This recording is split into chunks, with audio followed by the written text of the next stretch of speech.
Hey guys, hope y'all doing good and having a good summer. And today I got a little special treat for y'all because I'm going to be talking about one of my books. As you know, that's one of the things I want to talk about, maybe share some excerpts from my book and give y'all a glimpse of some of the books I've written over the years. And so for today, I chose one of my short stories called You'll Find True Love. See, there's a paperback copy and the cover. And I have to thank my friend and author Robin Rance for designing the cover. She's the author of Grayson Cooper, Saving Aurora, and many other romance and paranormal books. And I'll include the link to her Amazon page in the comments if y'all want to check out some of her books, which are good, by the way, because I have many of them on my shelves. So anyway, I just want to talk about a little bit of You'll Find True Love because it's a modern day retelling of Cinderella. I wrote this years ago as part of an fairy tale anthology, and I had to finish it right before the deadline and right before it was supposed to be turned in and everything. The organization decided that they weren't going to do the anthology, so that was the end of it. So the story just sat in my computer and my files, and so I decided instead of just letting it sit that I would publish it by myself, and so that's how I came to publish You'll Find True Love. The story follows Sarah Rowland, who is a veterinary assistant. When Sarah isn't taking care of animals, she's taking care of her younger, slacker sister, Ashley, who refuses to grow up, refuses to get a job, just wants to party and club all the time. When Sarah isn't taking care of her sister or animals, she's also looking after her best friend and her neighbor, who happens to be a famous author, Cynthia Fitzgerald. One evening, Cynthia decides to invite Sarah to a book launch party where Sarah happens to meet publishing tycoon Cal Pierce. She has a wonderful time at the party, and she and Cal connect, but then once she learns his real identity, she flees at the party, fearing that she wouldn't be able to fit into Kyle's world.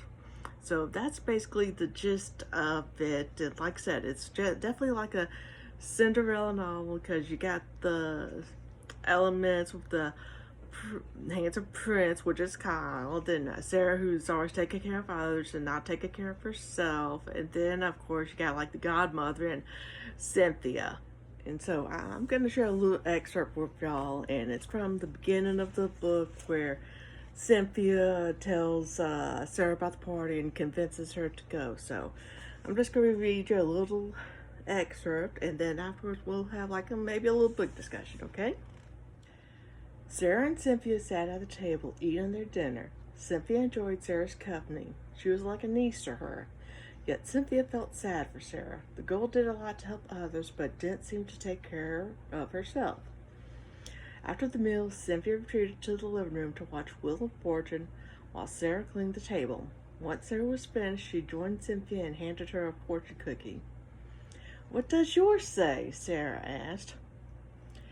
"An important meeting will change your life." Cynthia rolled her eyes at the words. "What does your fortune predict?" "One day you'll find true love." Sarah gazed at the red letters, the words repeated in her mind. During college, she went on a few dates, but most of the guys were interested in the cheerleaders and party girls, not the book-smart girls like Sarah. Those experiences affected her deeply. She figured no man would ever go for her. She dreamed about finding her own romance hero who'd sweep her off her feet and they'd live happily ever after. But she had to face the reality that might not come true. Cynthia watched Sarah, realizing the girl was thinking about the fortune. "You will, my dear." Sarah looked up at her. "You'll find true love." Seeing Sarah about to shrug, Cynthia pointed a finger at her. "Don't doubt any of that stuff, Sarah. I don't want you ever to doubt yourself. You are a beautiful girl inside and out. Any man would be lucky to have you." Sarah gave a half smile at Cynthia's statement. "My dear, have you ever thought about dating?" I don't know. I've had a few bad experiences. Well, my dear, you've got to kiss a lot of frogs to find your prince. Sarah nodded her agreement. I think it's time you get out more. Do you think I should be like Ashley? Cynthia arched her eyebrow. No, I don't mean go out clubbing. I mean go out for coffee, to a movie, or maybe take an art class. Just get out there and have fun. Sarah flicked the small piece of paper as she contemplated the idea. My dear, don't get me wrong. I love having you around. I like that you check on me and I enjoy spending time with you. But I don't want you wasting all your time on an old lady like me. Go out there and meet the man of your dreams. Cynthia, I appreciate your concern, but I don't know if I'm cut out for dating. Sarah, there are plenty of men out there waiting for you. I don't. As Sarah swiveled the recliner to Cynthia, she knocked the mail off the table. I'm sorry. Don't apologize. It's junk mail. As Sarah picked up the letter, she noticed 2 tickets on the floor. Beside them was an invitation for a book party hosted by Pierce Publishing. Is this from your publisher? Sarah held up the invitation. Yes, they invited me to their new book launch. Are you going to go? Cynthia shook her head. She suspected the reason for the invite was so Kyle Pierce could ask her about her new book. To be honest, Cynthia wasn't sure what she wanted to do with her writing career. She contemplated hanging up her pen, but then she thought she had a few more stories left in her. A few seconds ago, you were talking to me about getting out, but you won't leave your house. What are you talking about? I left my house earlier today. To go to the doctor. Sarah stacked the rest of the mail on the table, but held on to the invitation. Aside from the doctor, how many times have you been out in the past 2 months? Cynthia hadn't been out much due to her ankle injury. Sarah had a point. Why should she lecture her when Cynthia herself had been cooped up in the house? She retrieved the invitation from Sarah. She looked at the paper. Then to Sarah. An idea formed her in her head. I'll make a deal with you. Cynthia tapped the corner of the envelope against her palm. I'll go only if you come with me. Sarah was taken aback by Cynthia's request. I don't think I can. Why? Do you have anything else planned? Sarah didn't have any plans at all.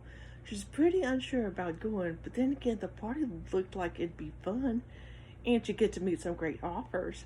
As she contemplated her decision, the pros outweighed the cons. All right, I'll go. Thank you, my dear. Cynthia reached for Sarah's hand.